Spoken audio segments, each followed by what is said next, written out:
On a eu une rentrée studieuse à l'école, on va faire une rentrée studieuse en exposition. On a ce soir un jeune Marsaquois qui vient nous délivrer un message de sensibilisation et un message d'alerte. Il y a urgence, à la fin des années 90, on a commencé à parler de développement durable, on a parlé des générations futures.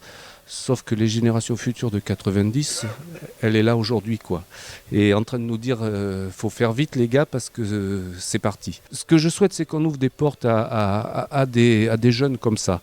Qu'on essaye de dire, ça existe, ils ont fait des choses, aidez-les, montrez-le. Montrez ce film ailleurs, dans d'autres communes, etc. Faut soutenir ces initiatives-là. Ce qu'il a aujourd'hui comme rêve, et c'est largement louable, et il fait des études pour y arriver, c'est qu'il voudrait créer une ONG. Il faut le retenir, il faut l'encourager, il faut l'aider, et puis il faut y croire avec lui. Moi, en tout cas, je te souhaite que tu y arrives très largement. Dans le cadre de nos politiques jeunesse, à la fois de la municipalité, à la fois du centre social, on a voulu soutenir ce projet. Il nous a dit, en contrepartie, je vous ferai un truc en rentrant, et il est là, et c'est à ce titre que je veux te remercier. Bonne soirée à tous, et je vous laisse avec Gaëtan.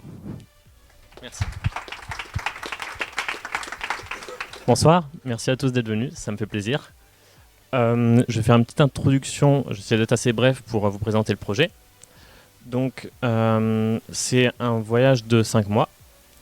Un voyage qui a pour but de faire un film sur le changement climatique et ses conséquences, parce que j'estimais que c'était pas forcément très clair en France.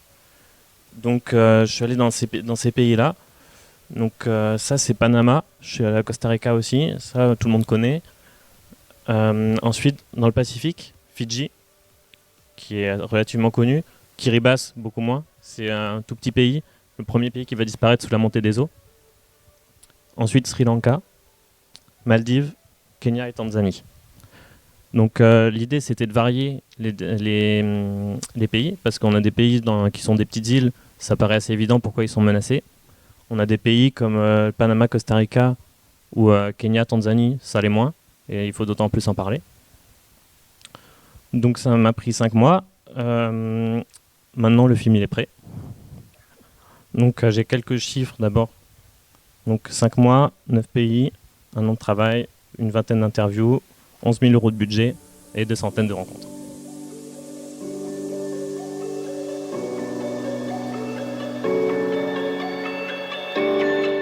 Nous sommes en présence de Gaëtan qui est à l'origine de cette exposition et nous allons lui poser quelques questions. Bonsoir. Bonsoir. Comment vous est venue l'idée de ce projet ? Donc il y a 2 facteurs. Il y a d'une part l'envie de voyager. Donc ça m'est venu parce que j'ai eu la chance d'étudier en Australie. Et d'autre part, il y a le fait que vivre à Paris et faire un stage, ça peut être long. Et donc ça donne des idées de projets comme ça. Donc d'une part, fuir la vie à Paris. D'autre part, j'avais envie de voyager. Et au-delà de ça, il y a tout ce qui est sensibilisation aux questions environnementales et sociales. Donc j'ai toujours été intéressé par ça, sans jamais rien faire de concret. Et donc c'était l'occasion, et donc j'ai sauté le pas. Pourquoi avez-vous choisi ces pays ? Là encore, 2 éléments. D'abord, je suis allé dans des pays qui étaient menacés par le réchauffement climatique. Donc d'un côté, on a des pays où c'est un peu évident, comme les petites îles du Pacifique, parce qu'il y a la montée des eaux. Et aussi, j'ai essayé d'aller dans des pays où c'était moins évident, parce que c'est des pays dont on ne parle pas, on n'a pas conscience qu'ils ont des problèmes. Ça peut être notamment les pays d'Amérique centrale ou d'Afrique de l'Est. Ça, c'était le premier point. Le deuxième point, il y a du pragmatisme.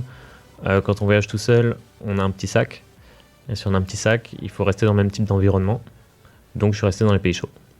D'accord. Combien de temps il vous a fallu pour organiser ce projet ? Pas très longtemps, je pense. Ça s'est fait de fin octobre jusqu'à fin février. Donc ça fait 4 mois. Parce que j'avais la chance d'avoir de l'argent de côté en ayant travaillé avant. Donc j'ai pas eu le souci de la recherche de financement. Et c'est pour ça que j'ai pu faire ça rapidement. Parce que sinon, effectivement, ça prend beaucoup de temps de préparer un projet comme ça si on cherche à se faire financer. D'accord. Merci et au revoir. Au revoir.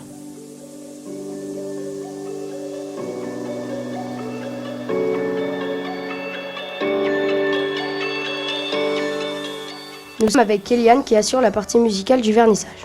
Bonsoir Kéliane. Bonsoir. Quand as-tu commencé à t'intéresser à la création musicale ? Alors j'ai commencé à m'intéresser à la création musicale il y a 3 ans. Et quel est le style musical que tu crées ? Voilà, je fais de l'électro, un peu de dubstep, surtout de la techno. C'est ce qu'on retrouve principalement sur ma chaîne YouTube et d'autres réseaux sociaux. Et quel matériel utilises-tu?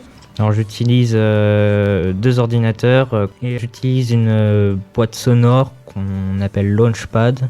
Et on peut créer du son et notamment une musique en fonction du sens dans lequel on appuie sur les touches. Ok.